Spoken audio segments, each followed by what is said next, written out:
Welcome back, everyone. In this lecture, we're going to discuss pooling layers, which is the last theoretical concept we need to cover before jumping in and coding out our own convolutional neural networks. Even with local connectivity occurring in these convolutional layers, when dealing with color images and possibly asking our network for tens or hundreds of filters, which is not uncommon, we still have a huge amount of parameters. We can use pooling layers to actually reduce this. Pooling layers accept convolutional layers as input.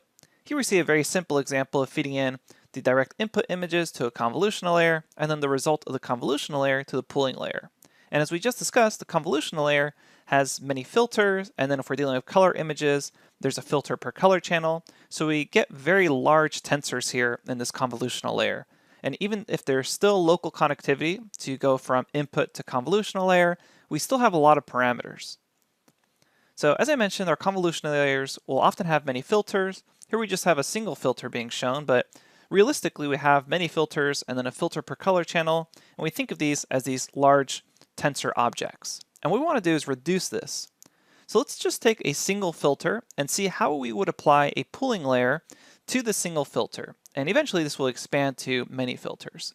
Now there's different types of poolings, layers, and they use different subsampling or downsampling techniques, which is often what people also call pooling layers. They'll call them subsampling or downsampling layers. And you'll see why in just a second.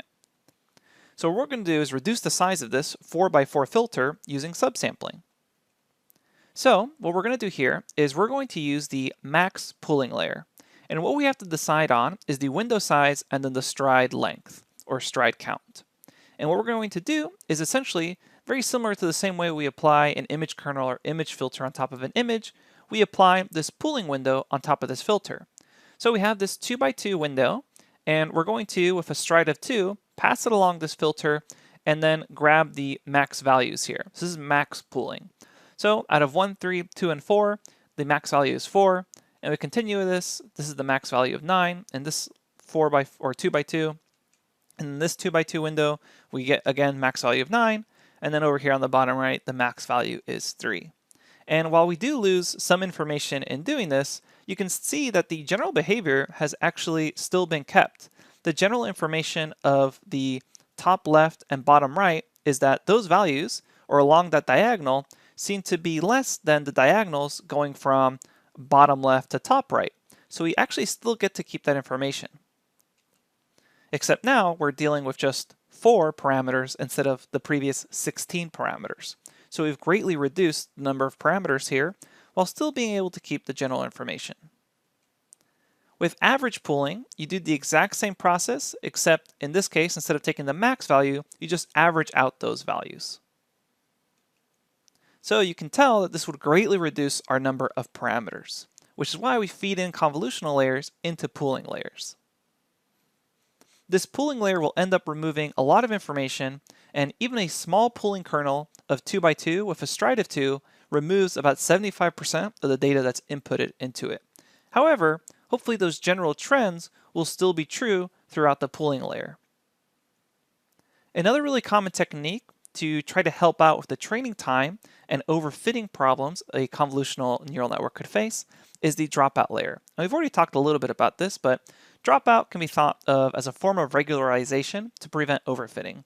And the way it works is during training, units are randomly dropped, which essentially just means you turn them off. And what you do is you provide a percentage somewhere between 0 and 1. You can say something like 0.5. And what that means is as you go through training, randomly 50% of those neurons in that layer are going to be turned off, so they don't overfit too much to the actual training data. So again, this helps and prevents units from co-adapting too much. Now there's also, I should point out, some really famous convolutional neural network architectures.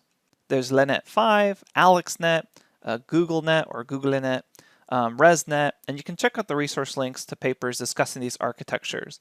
But what's really cool now is, given what you know about the theory behind convolutional neural networks, you can now take a look at these images that describe the actual convolutional networks and understand what's happening.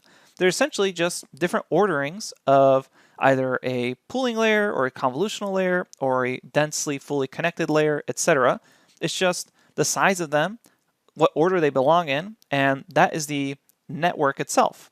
So you can see here an example of AlexNet, And you can also see here how they visualize the convolutional layers, and as you get further and further along the network, they begin to learn more complex patterns. And so here again is AlexNet, and you can see here we have max pooling layers along with some dense layers. There's also convolutional layers, etc. It's just the size and order and how many layers you decide to use that essentially makes up these famous architectures that you can easily look up online. Now keep in mind, convolutional neural networks can have all types of architectures. We showed the example of going from input to convolution to pooling layer, but it's also really common to feed convolutional layers into each other, into a pooling layer, etc. Or maybe you decide to go convolution pooling, and that works really well for your images. There's really no wrong way to run these experiments of what a convolutional neural network should look like.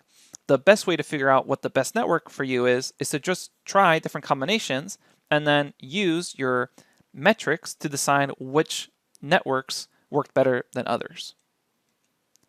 Now, keep in mind, at the end of all these networks, you're going to have some sort of function that fully connects the results from the previous layer and then has an output layer which has the same number of neurons as the number of classes. So here we have probably the simplest convolutional neural network you can have, which is go from input to convolution to pooling to some sort of fully connected layer, which then leads to the output.